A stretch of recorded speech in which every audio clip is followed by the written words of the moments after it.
Thank you, and most importantly, my warmest congratulations to the magnificent class of 2023 from New York University.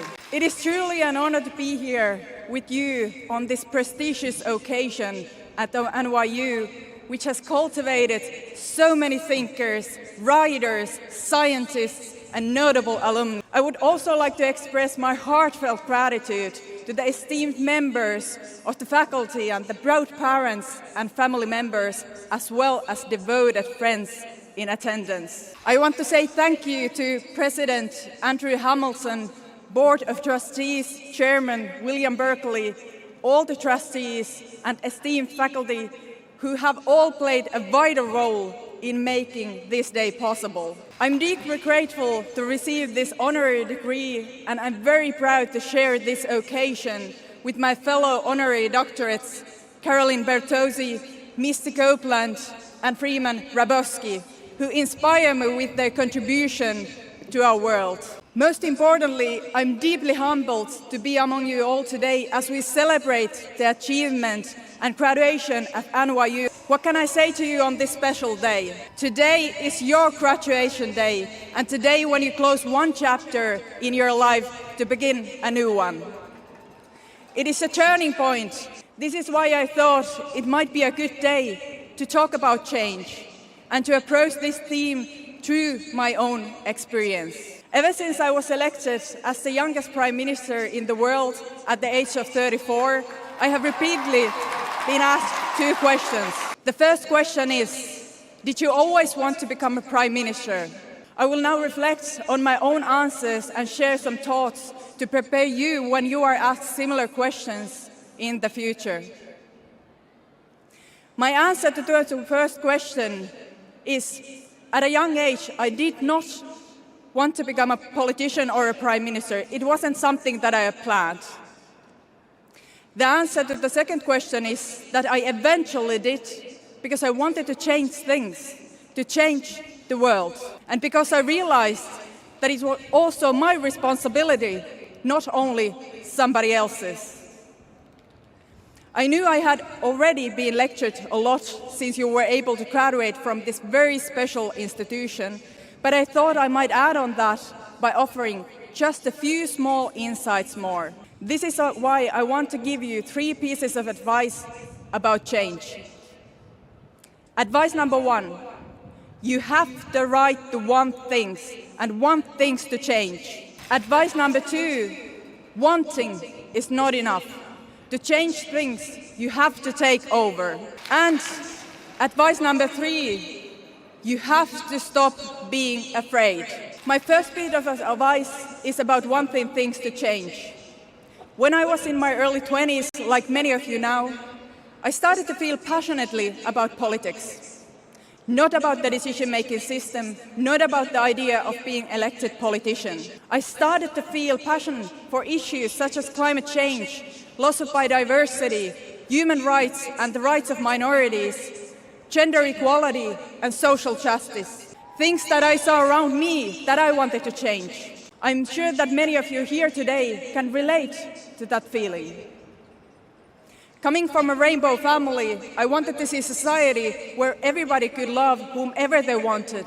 I wanted to see renewed legislation on equal marriage and ensure human rights for all genders. I wanted to close the gender pay gap and wanted to see parents, mothers and fathers to share their family leaves more equally so that women could follow their career ambition same as men.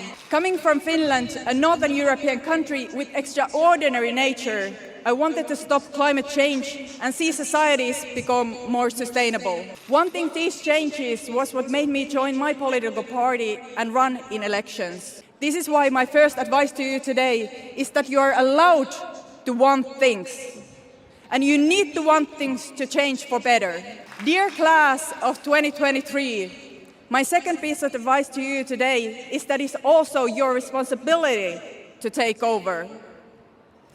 The world is as complex as ever. Geopolitical changes going on in the world are questioning the values we believe in.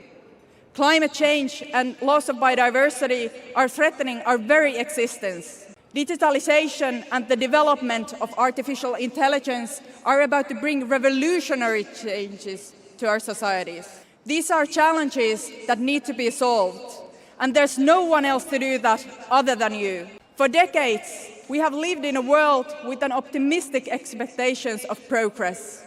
We expected to see less authoritarian rule, more respect for diversity, and a better world that does not discriminate against people based on their skin tone, gender, sexual orientation, or religion. We have expected the freedom of information and the internet to broaden everyone's understanding. But the history did not end. Freedom of speech and other true elements of democracy are being questioned and limited all over the world. Whether this means diminishing the truth with false balance or using our personal data to influence our democratic elections, the rule of law as well as freedom of expression and the media need active defending.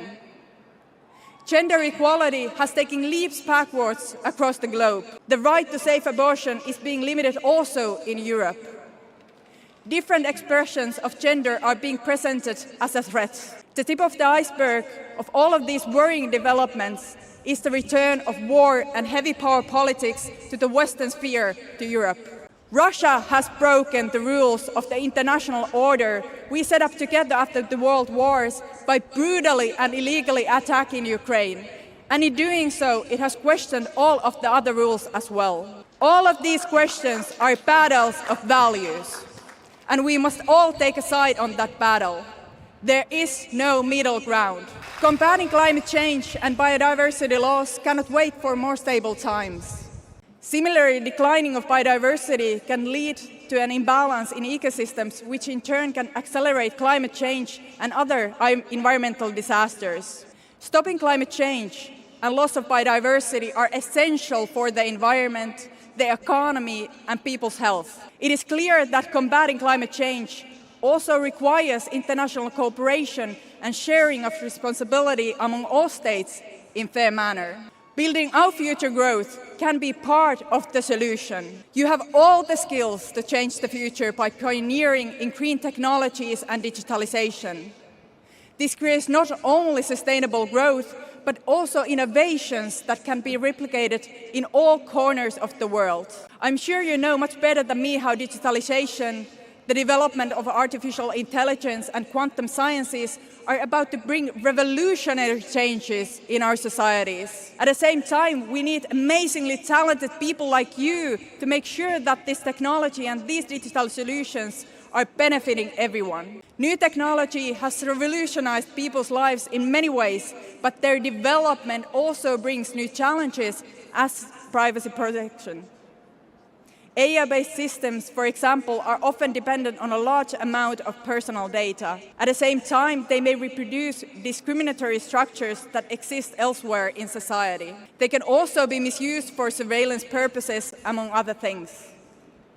The global competition for standards and values such as individual freedom and security behind quantum computing, artificial intelligence or 6G networks is already on its way. And you need to step up to take part in this debate. This, dear graduates, is the present and the future, and it's your responsibility to make sure that this change is on the right track.